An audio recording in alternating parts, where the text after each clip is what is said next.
Welcome to Politics Done Right. I'm Egberto, Willies, your host. Good morning, Houston. Good morning, Harris County.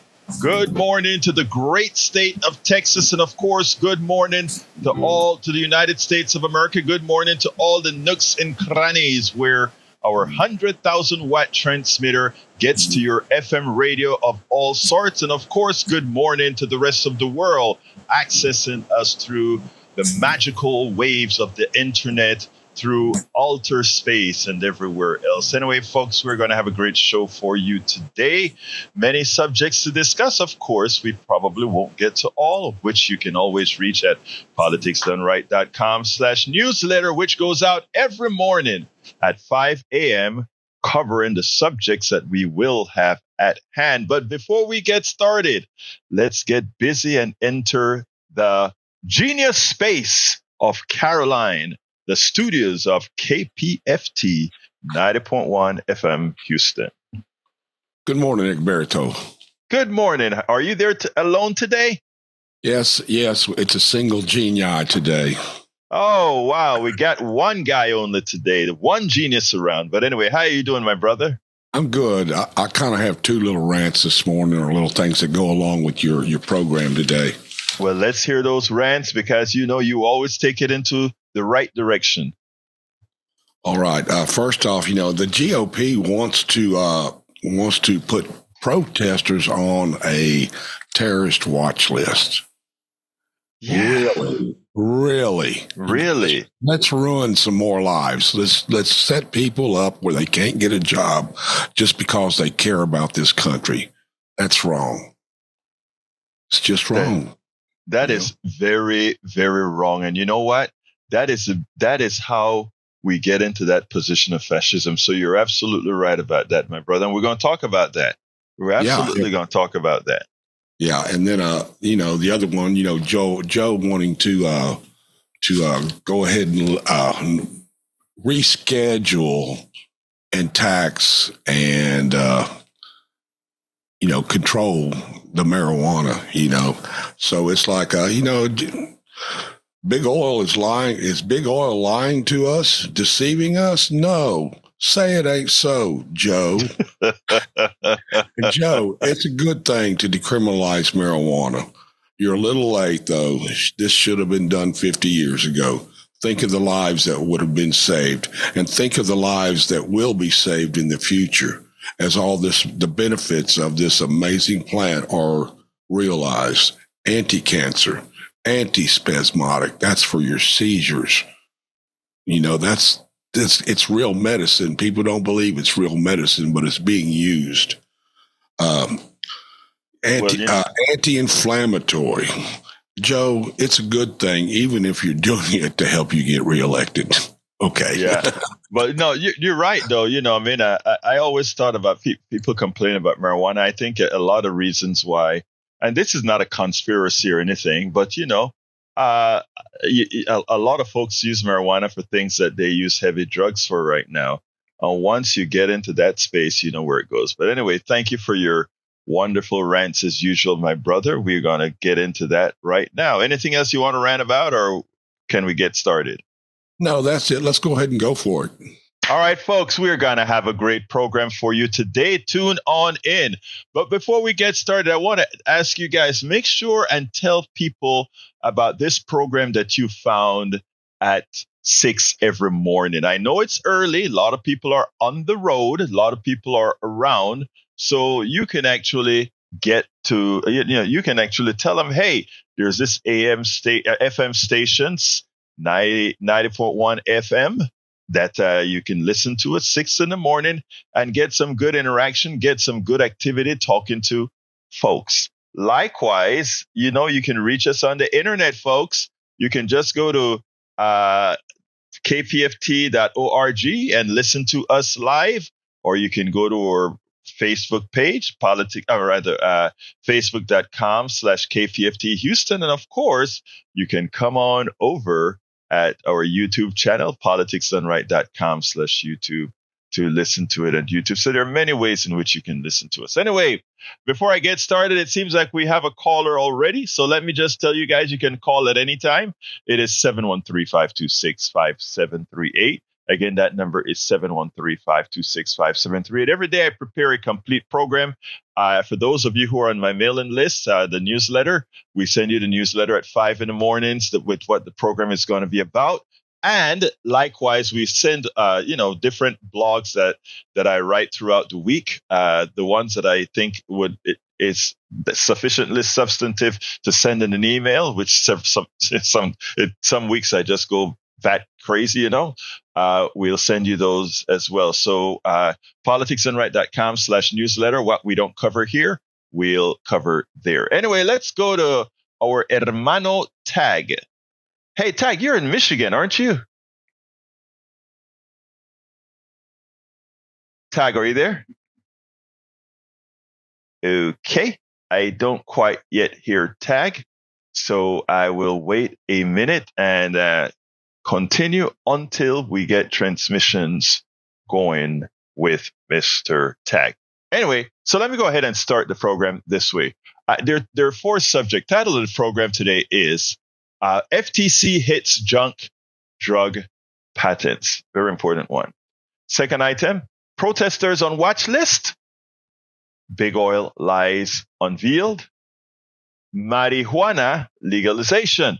Sanders praises FTC for changing junk drug patents, and GOP wants protesters placed on, what list that is. Big oil lies are exposed in detail, and it is time to legalize marijuana. We're going to go ahead and start with an article I'm going to call it Common Dreams Day. And what I try to do is encourage people to read not only, let's say, the New York Times or the Washington Post, but there are a lot of good rags out there that have I don't want to say reinterpret, but give a better narrative to things that are occurring. And there's websites like commondreams.org or dailycoast.com. There is the Nations magazine. There are a lot of these places that we should also be looking at. Let's see if we can get Tag on this time and make sure it's not a telephone issue. Tag, are you there? Tag, are you there?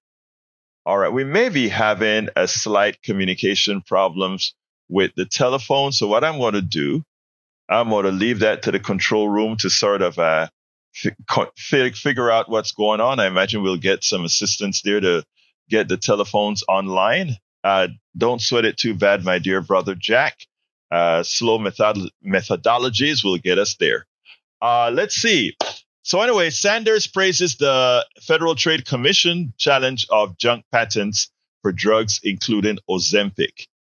U.S. Senator Bernie Sanders on Tuesday lauded the Biden administration for expanding its campaign against pharmaceutical manufacturers' improper or inaccurate listings of patents for a wide range of drugs, including Novo Nordisk Ozempic. And for those of you who don't quite know yet, Ozempic is that drug. It's usually given for diabetes, but it has some other good effects, right? The effects of curbing appetite, reducing the amount. I see the light is red again. Tag, are you hearing us now or not? Okay. All right. Let me continue until we get that taken care of. And I tell you what, Jack, when you get a chance if you can just text me when that stuff, when that is worked out. Anyway, here's the deal. Ozempic is a drug that seems to be working, and it has 2 different names. In a lower dosage, it's called Ozempic. In a higher dosage, which is used for weight control, etc., it has a name that I can't remember right now. But they charge an inordinate amount of money. For the low dose version of Ozempic, it's about close to $1,000. I think it's $1,000 a month to use that drug. $1,000 a month. Now, you know how much it costs to make that drug, folks? It also has a name called dulaglutide. It costs $5 to make that drug. I repeat, $5. Actually, it's less than $5 to make that drug. And they charge you $1,000 for it. Now the drug it's coming out of patent. It is meaning after a drug has been in patent for, I think it's about 17 years or something like that, you can go ahead and somebody else can use the formula and make the drug. Well, they do all kinds of tricks not to do it. So continue with the article. Let me commend the Federal Trade Commission under leadership of Chair Lena Khan for taking bold action today against a bogus patent Novo Nordisk has filed to prevent Americans struggling with diabetes from receiving a generic version of Ozempic at a much lower price. Sanders, who lead the Senate Health, Education, Labor, and Pensions Committee, stressed that Novo Nordisk must not be allowed to make billions in profits by delaying generic competition for Ozempic by unlawfully filing junk patents that have nothing to do with the drug itself, but the injection pen. I'll tell you some stories about insulin, some stories about what's Claritin. But Okay, the phones are working now. All right, great. All right, let me stop right now with the explanation of what's going on with Ozempic and other drugs. Just remember where we're at. Overpriced drugs. Companies are trying to use patents to really slow it down. Let's go ahead and go to Tag. Tag, come on in. I think we may have you now. Hello, Egberto.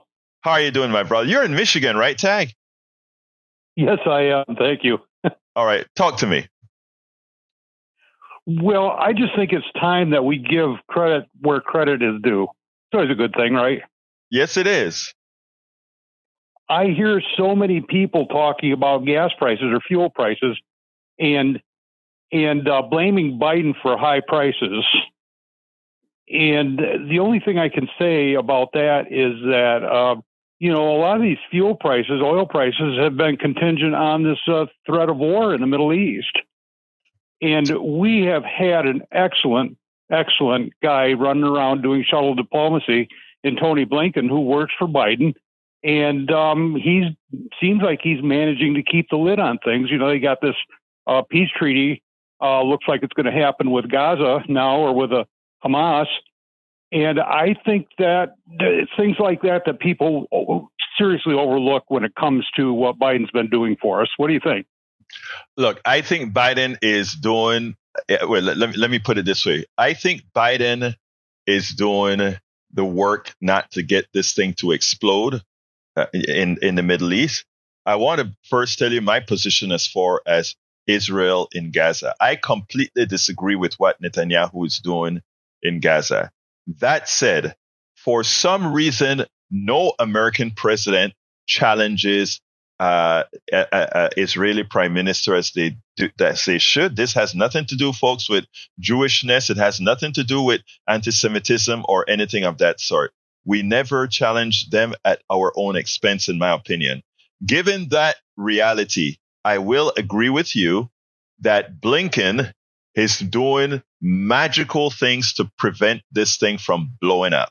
So I hand that to you wholeheartedly. But while he does that, over here in the United States, there are many people, and I would actually say that it's most people that completely disagree with the carnage that is occurring in Gaza and believe that there needs to be a more robust solution. Yes, he's going to keep the lid on. I think he's doing a good job. I mean, Blinken is working. Blinken works for the president, and the president is implementing American policy that didn't start with Biden, didn't start with Trump, didn't start with Obama. It's just the constancy of the same policy with Israel, where for some particular reasons, and we can talk about those another time, some particular reason, we allow Israel to get away with things that no other country can. And your thoughts on that, Tech? Well, I think it all goes back to the idea that the whole start of Israel was based on a two-state solution, and they never finished that agreement. I don't think that Israel as a country is not valid until we have a country of Palestine recognized. And this is just what happens when you don't complete these things as they're written. And that's why we have this going on. But what I want to get back to with Biden is that you go through the cabinet, his cabinet, and the people that works for him, they're all doing things just like Tony Blinken's doing, although they don't get all the press that they. But if you go through and look at all these cabinet members that he's got, we are getting a lot of benefit out of the people that Biden's got working for him, and he doesn't get any credit for that. So I think it's very important that we take a little bit more robust look at what our government's doing right now, and just not say, well, Biden's a lot like Jimmy Carter. He walks softly, So that's my thought for the day. And Tag. I think you bring up a very important point. The Biden administration has a cast of competency. That's just period. Yes. I mean, we take a look at the Commerce Secretary. I am so impressed with that woman who is our Commerce Secretary. But people, as you said, don't see these things. We have a Commerce Secretary who made sure, who was instrumental in getting the policies passed to start rebuilding our chip sector here in America. And not only that, when she was accused of why is she putting her heavy hands in the mix to force the American companies that are the beneficiaries of all these subsidies to build these chip factories, they must follow certain rules as made in America, et cetera, et cetera. And recently, a 60-Minute reporter said, isn't that the government heavy hands in the corporate sector? Doesn't the corporate sector or the free markets do better at these things? And she put a great smile on her face. And she said, how had they done so far? The supply chain didn't work under their command. None of these things worked under their command. They are the ones who shipped these things overseas. All we're doing is bringing it back home. What really worked for America? The corporate sector or we the people? And we can go from one person to the next when it comes to his cabinet. So I'm glad that you gave me an opportunity to highlight that, Tag, but you're absolutely right, sir. Anything else before I continue on Ozempic? Well, I just wanted to say that if you really need a great example, compare Tony Blinken to Pompeo in what Pompeo didn't do. You see what I'm saying? I mean, the contrast is so obvious. And this is one guy that worked for Trump the whole time. Yeah. And so, and not only that, but we don't have the turnover in this administration like we had in the last. And I just think you go right down the line. It goes to show that this guy is firing on all 8 cylinders, regardless of what anybody wants to say about our president.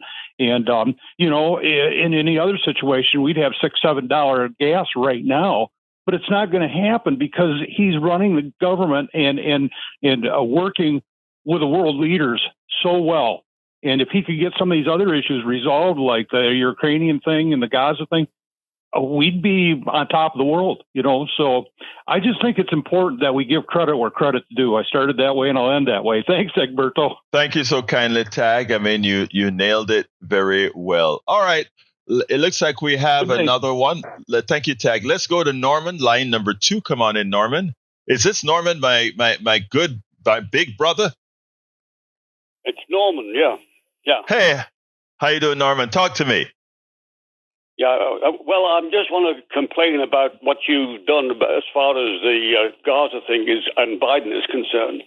Biden is the chief architect of American policy and is chiefly responsible for what's going on in Gaza. It is absolutely certain. This man is a Zionist and is proclaimed to be a Zionist, and the U.S. is complicit in all the deaths in Gaza. And you continually evade the issue, which the main problem at the moment is Biden. Mm-hmm. And your program continually evades the issue and tries to avoid mentioning his name even in connection with what's going on here. I think it's a disgrace. That's all I have to say. Thank you. Oh, no, don't go. You said that. I don't know that I agree with, look, I think I've been very honest in the way I have handled the Gaza, Israel, Biden issue. I don't think you have. That's fine. That's fine. Let me finish, and then I promise you get to respond, because I don't take criticism badly. In fact, I cherish criticism, and if it makes the program better, it's even best. Let me just say that for the longest time, I didn't use my KPFT program here. I do two of these programs, one at KPFT at 6 a.m. and one completely online in all the different channels at 3:00. I specifically am careful in the way I talk about the Israeli-Gaza issue on KPFT for many reasons. I know many reasons I'm sure you can understand. This platform, well, let me explain. This platform, I'm only one voice at KPFT, one voice, and as such, one voice, we have to realize that this station belongs to all of us. When I am on my other program, I can be as free as I want to be free. Now, I have never failed to disagree. I don't understand that. I mean, why can't you say what you really think? No, it's not that I'm not saying what I think, my friend. It is that I'm measured in what I say on air on a station that belongs to all of us. Because as you well know, nobody is an island. No. Let me explain. Look, there are people here that disagree with what I have to say on these issues, and that's fine. But what's important is that we have latitude and we have other avenues. But let me defend what I do here at KPFT, and that is, I don't think there's one time that you've heard me defend the Biden Israeli-Gaza policy, because I've absolutely thought it to be wrong.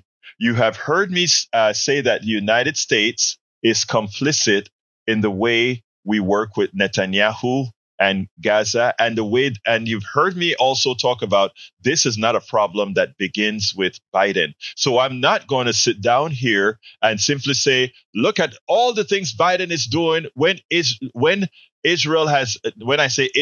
Netanyahu has been doing these things to the Palestinians in the West Bank and Gaza, not just under Biden, but under Trump, but under Obama, but under Bush, but under Reagan. This has been a constancy. And for me to simply come out and blatantly attack Brother Biden as if this is not American policy and not specifically a president's policy would be disingenuous on my part, because he would suffer a consequence that no other president has suffered when the other things that he's doing correctly domestically is in the better interest of people in the United States. Your response to that, my friend? Well, I mean, I think you're. Listen, I'm 90 years old, right? And I've seen all this at the beginning, back in the in the Second World War. Yes. I was in Liverpool in England during the Second World War, was bombed by the Germans and all this type of stuff. And I remember being actually horrified when the troops went into the concentration camps and what was going on, which is a big deal. And it's a peculiar thing, because the Israeli state to begin with started the people who were in charge at that point.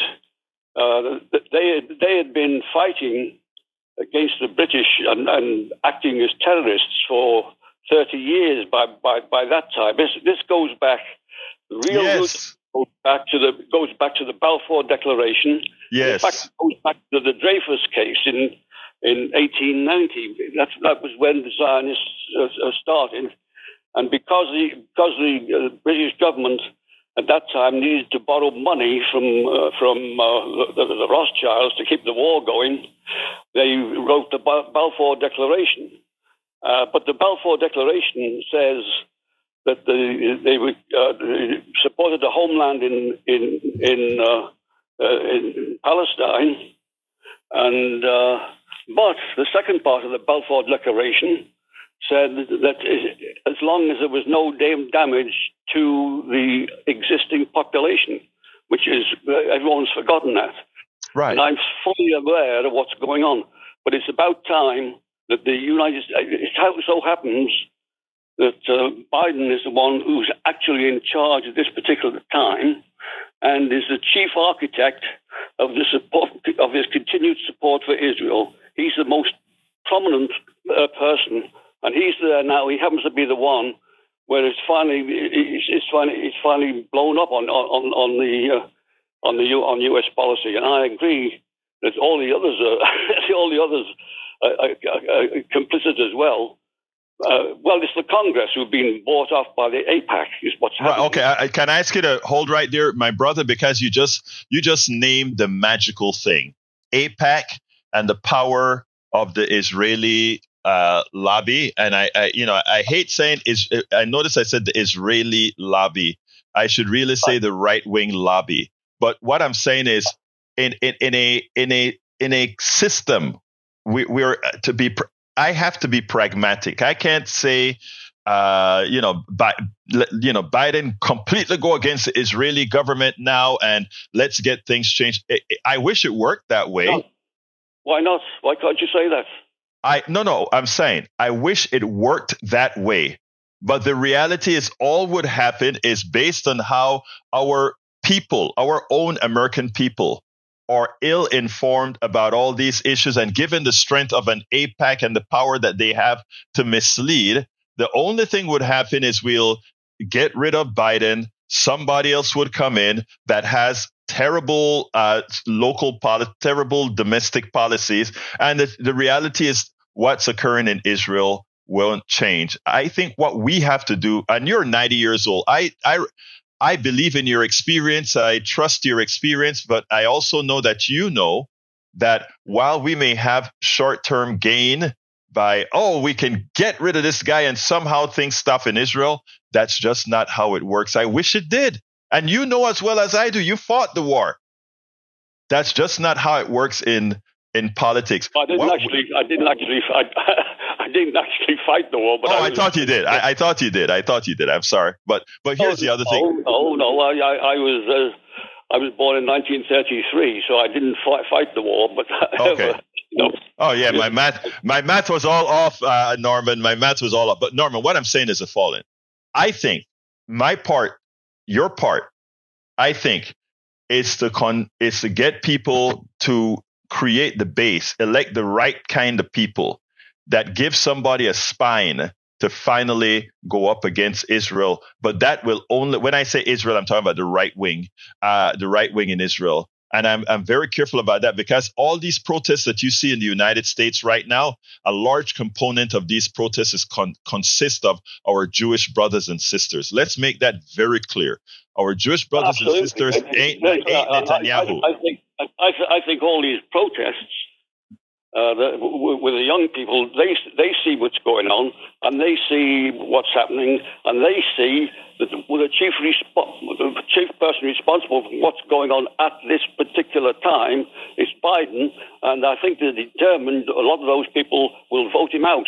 And I think Norman, but again, that would be, we solve the Israeli, we wouldn't, that even if you vote him out, and this is where I talk about, and I'm going to have to go to John after this, but no, I want what you're bringing up is very important. The Democrats should have him at the convention, get another candidate who isn't a supporter of Israel. That's not going to happen. I think Bernie Sanders should go to the convention and stand for president instead of Biden. That would Norman. I wish I was Norman, let me stop you a second. I wish that I was a Bernie delegate in Philadelphia, so that would have been blessed to my heart. But again, it can still be if people like you would suggest it. I'd suggest it to, if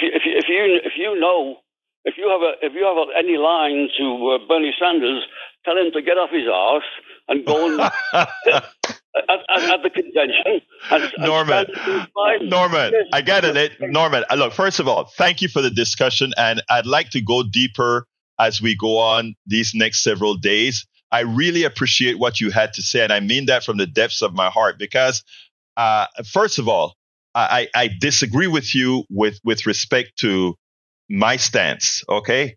I mean, we can have different tactics and have the same values. And that's where I look between yourself and myself. Same values, different tactics.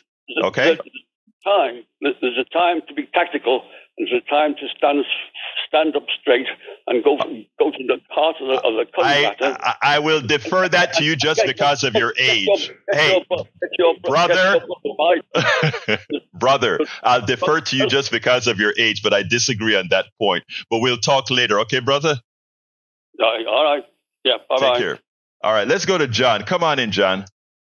Hey, Egberto. Good morning, my brother. Good morning, my brother. Talk to me. Yes, sir. You got to love the passion of a Norman. I love Norman, man. Actually, I thought it was a different Norman, but I'm glad. Listen, that's a 90-year-old brother calling in. I mean, there's nothing wrong with what he said, but like I said, I think tactically speaking, there are just certain things that I know are very difficult to do. But come on in, John. What do you want to tell me? Yeah, but what you said is just not pragmatic. And so, So what do you make of these student protests? And I have an angle on it. Go ahead. Well, what's your take on it? Well, you see, here's the funny thing about it. In every one of those students I see protesting, I'm not talking about the anti-Semitic provocateur, because there are very few of those. Don't let the mainstream media fool you. I have spoken directly to Mark Thompson, who was at the university for several days. If you listen to Antonia Hilton, who's been at the university for several days, most of this stuff is done. And by the way, inclusive within this demonstration are a large number of Jewish students. So what the media is trying to portray is just propaganda. And it gives so much credence to what Norman had to say. But that said, you have to also remember that I just like those kids are doing on campus, that was me on campus at the University of Texas. So that is deep in my heart, the idea that free speech and we must protest against things that are not going wrong.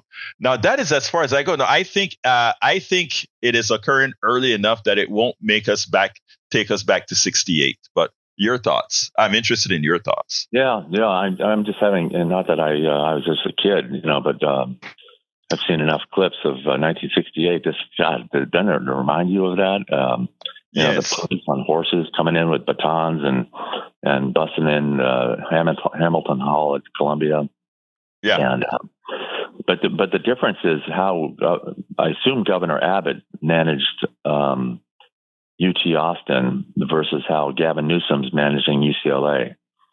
That is to say, there has to be some law and order, and ultimately, right? I mean, otherwise, then you have the Jewish kids and the Palestinian kids having an MMA brawl with no referee. And anarchy, there's just you can't have that in a civilized society. But I take the position that if you want to make meaningful change, now as if I know, right? I'm just a simple doctor, simple country doctor. Okay.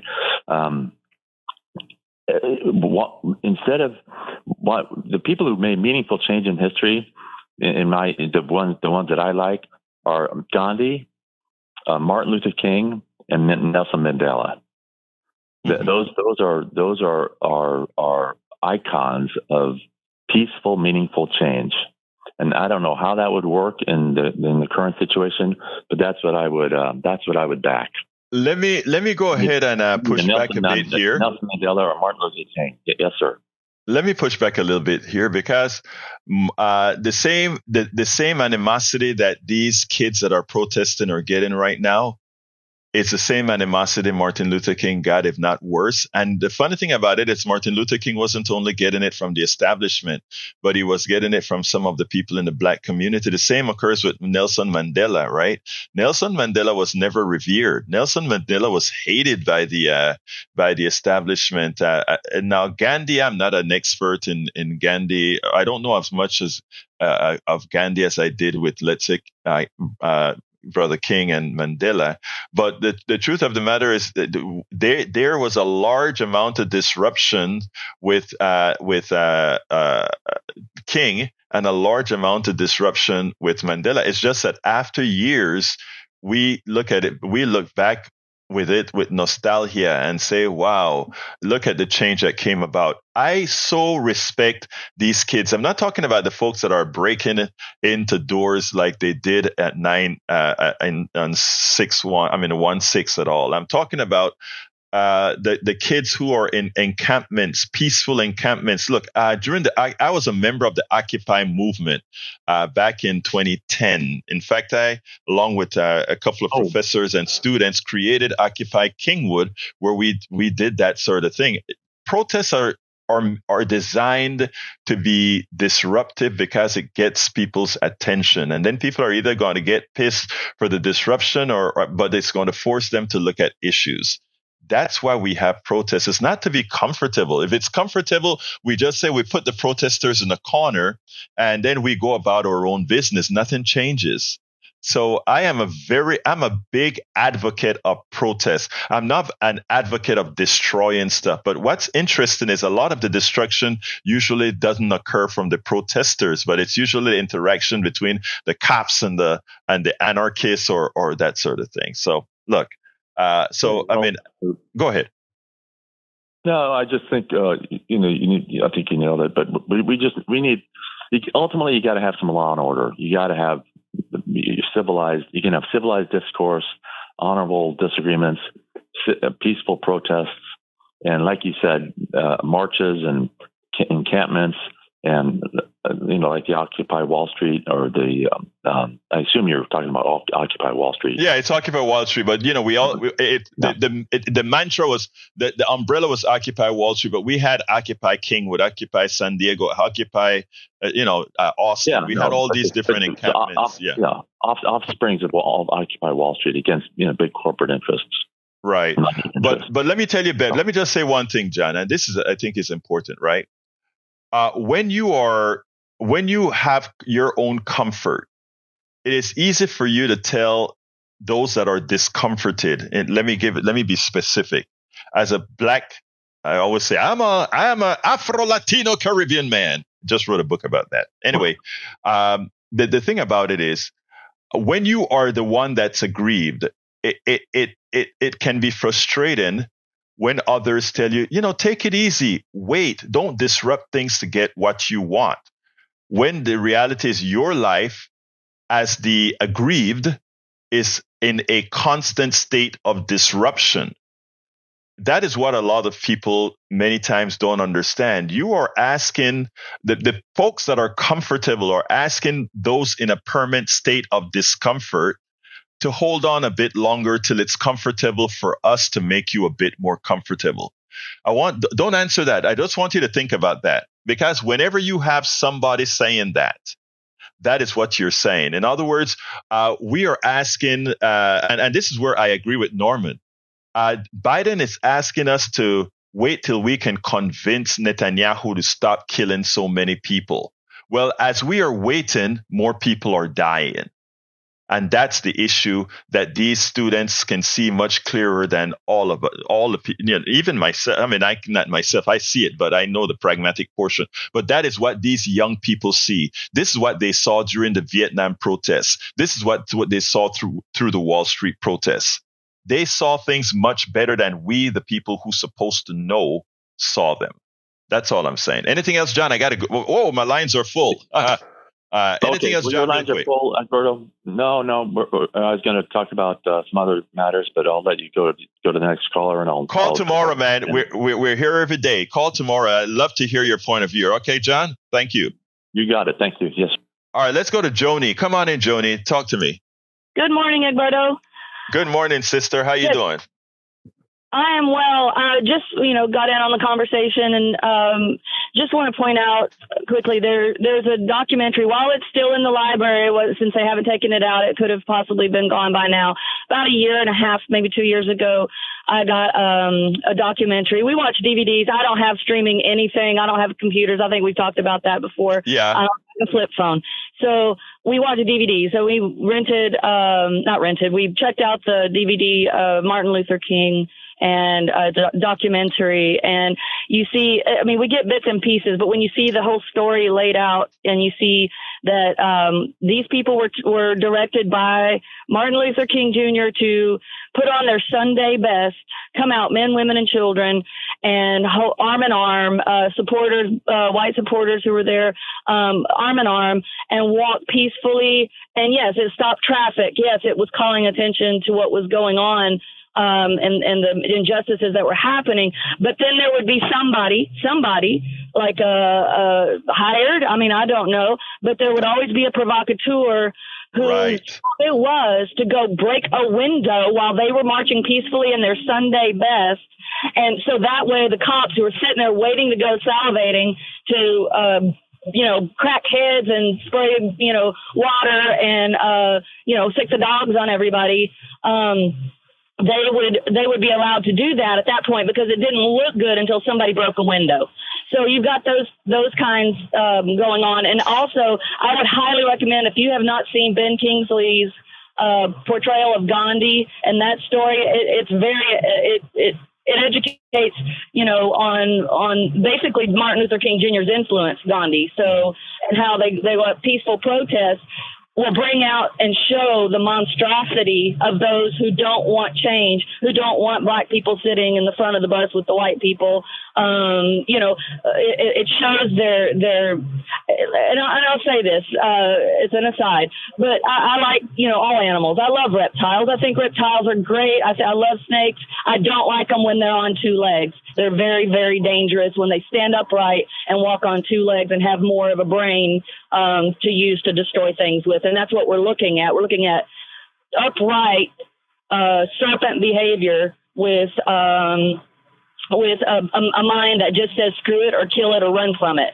And that's what a snake is. Basically, it's a basic creature, but when it's a human being, it's very dangerous because it's got a lot of things back there that are operating and a lot of tools to get the kill it part done or screw it.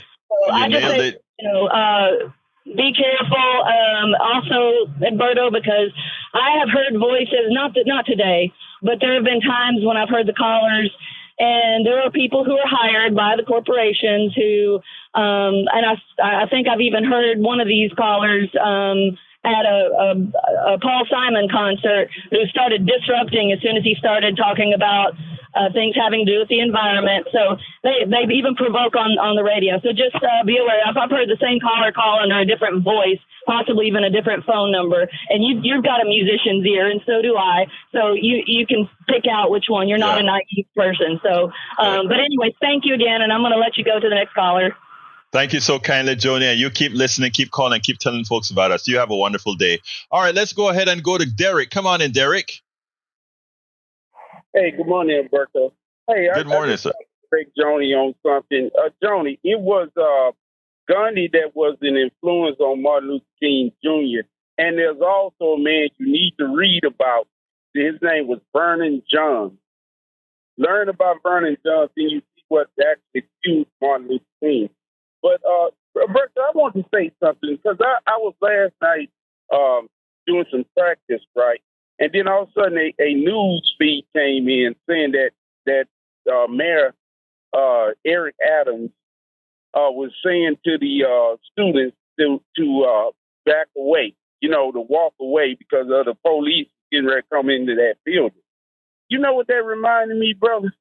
That reminded me of that weak mayor there in Philadelphia. you remember him, Mayor Wilson Good, who became so good when he sat back and allowed for the police chief to run that, and then they turned around and bombed those men and women that moved.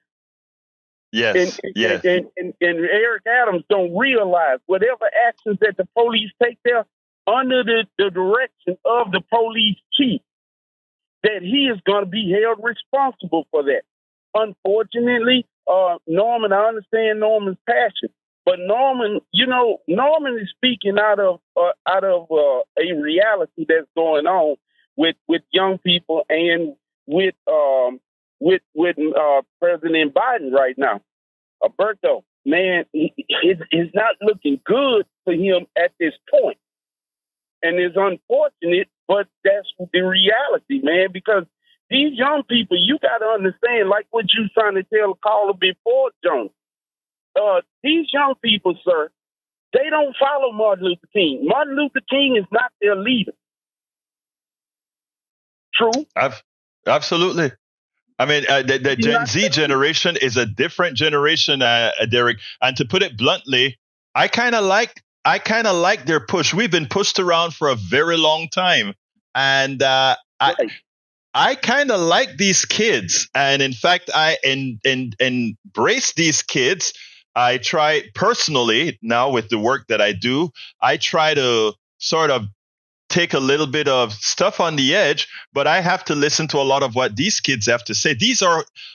Derek, these guys are who we were back in the 80s, man. It is, these are who we back in the 80s, and they're just a step above it. They're smarter, they are more aware, and all these things. And when you see the plutocracy tries to put them down, that's the case. Now, like I said, what we can do as the older folks is not to take away their passion or fire, but to try to help form some of that fire to be a bit more effective. And, that's all we can do. So, look, I understand that. So thank you, Derek. My phones are full, but I appreciate your words. Okay, brother?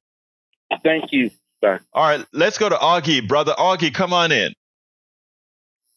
Good morning. Hey, I wanted to talk about Brian and what he said yesterday at the end of the show, but it was kind of late, about blaming this black woman, basketball player that got arrested in Russia for being drugs. That was a doctor prescribed for her. And I guess he's never flown on the airlines here in the United States. You got to go through TSA. She went through TSA in New York City before she went to Russia, and TSA passed her through all that stuff. I remember going to Virginia to see my daughter, and TSA almost stopped me for my scissors. The guy told me I was lucky it was the right length, another inch, and he would have to confiscate my scissors. But then he confiscated my tube of toothpaste because he said it was too many ounces. Right. But then I was thinking about it. Well, I had used that tube, and later on I thought about it didn't have that many ounces anymore because I had already used some of it. Right. But you didn't mention the other Americans that were Putin charged with other charges that were fake. An American journalist and an American Marine veteran, they're in jail too, but he didn't mention them. But then about today about Gandhi and Gandhi King and Gandhi and King, and Mandela. And they were not politicians. They were not rulers of their countries, and they were not perfect either. But nobody is perfect. But blaming Biden, he's also got to work with the Congress, and it's the so-called religious Christian leaders that he's got to fight against that go on TV and the media too. Mm-hmm. So it's not just Biden. He's got this Republican Congress, the radical ones, that he's got to fight against. And I was there in the 60s. I was in college when the protests, and I knew some of the people protesting in UT Austin.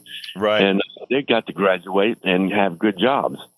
Yeah, I mean, in my time, we were protesting in South Africa, and I didn't get in trouble. It was true free speech then, So, yeah. Yeah.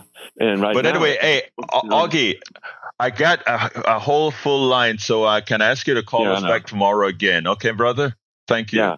But I just want to say it's not just students, faculty members were there. Even a Fox News cameraman was in there, and he got knocked down by a police officer. Yeah. And the police officer blamed him for resisting arrest.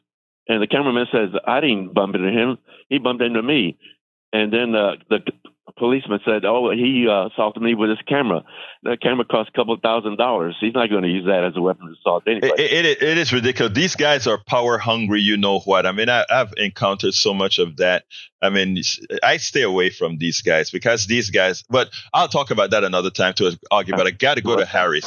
Thanks for all you do. Thank you, my brother. Thank you, brother.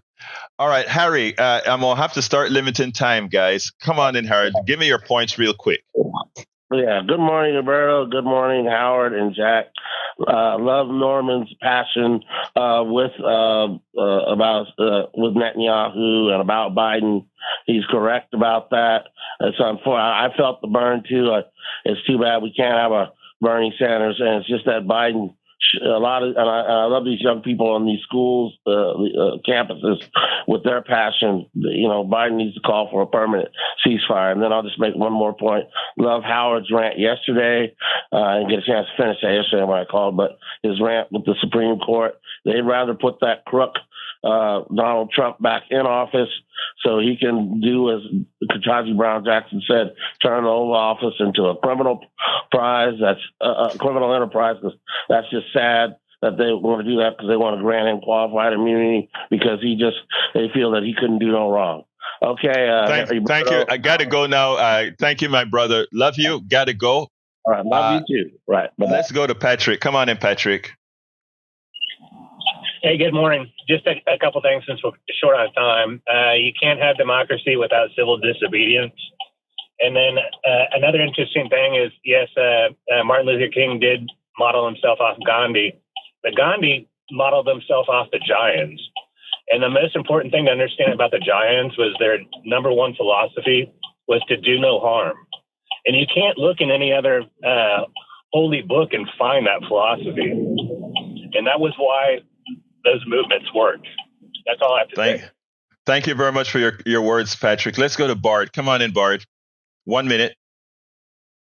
Yes, sir. Good morning. I just want to say it brings me so much happiness and joy to see these liberal colleges and universities have to deal with the monster they created. It's so wonderful. I hope they keep it up and carry it on and keep going. And then to the caller, Norman, you're noticing too much. You're not supposed to notice all this stuff. So please calm down with the noticing. Brother Biden is firing on all 8 cylinders. He's the best thing we've ever had, and the best thing for the U.S. and the best thing since sliced bread. That's all. All right, Bart, you got your piece. Thank you so kindly, Bart. You have a great day. All right, Brian, come on in. Yeah, when is the left wing going to look at Biden and understand that he's too feeble, too old, too dysfunctional for the actual job? They surround him so nobody can notice how bad he's walking. They talk about his shoes. He's had to change his shoes. Okay. Take into account, there's other people the same age. They don't act like him. They don't walk like him. He's too old to do the job. He hasn't taken a stand on Israel because he won't do it. His handlers won't do it because they're afraid of losing value points. All right, Brian, great. I know your love for Biden, but thank you very much for your words. You got your point in. I need to finish up with Ozempic real quickly and then close down the show. But thank you for calling in, Brian. You have a wonderful rest of your day, sir. All right? Thank you. You too. All right.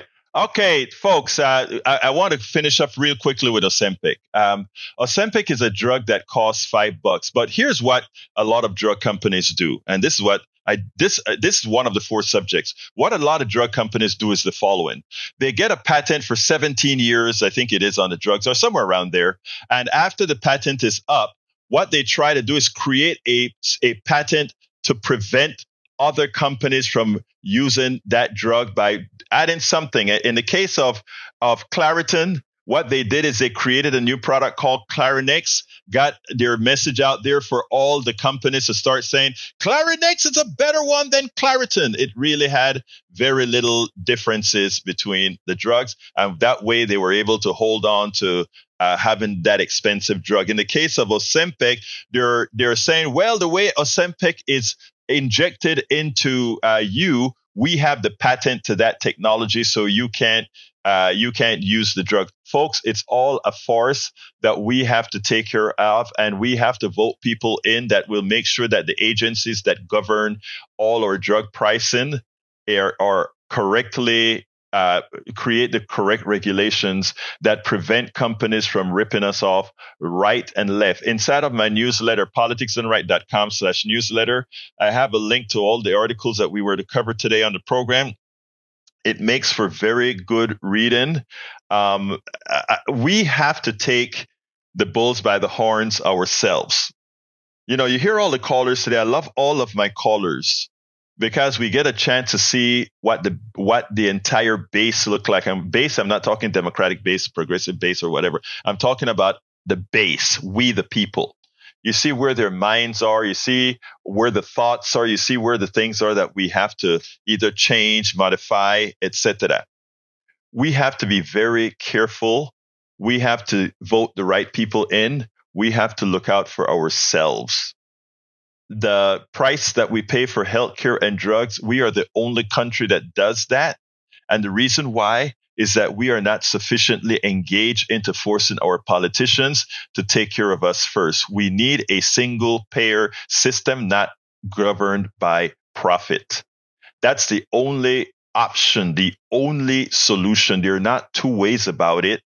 And, at any time, I do entertain people calling in and giving us the opportunity to make that case as they throw different spades at it, arrows at it, so we can prove the point that our current healthcare system is not only unsustainable, our current healthcare system could be accused of premeditated murder. Our healthcare system, if it were a human being, should be accused of premeditated murder. Anyway, please go to politicsdoneright.com/newsletter to cover all the things that we were to talk about that we didn't. I want to thank all my callers. I want to thank all our listeners. I want to thank I don't know if you understand the importance that you have, but you do. We are the ones who should run this country. We're the ones who have the opportunity to run it. Let's not give that up. Before I close, let me jump to Brother Jack.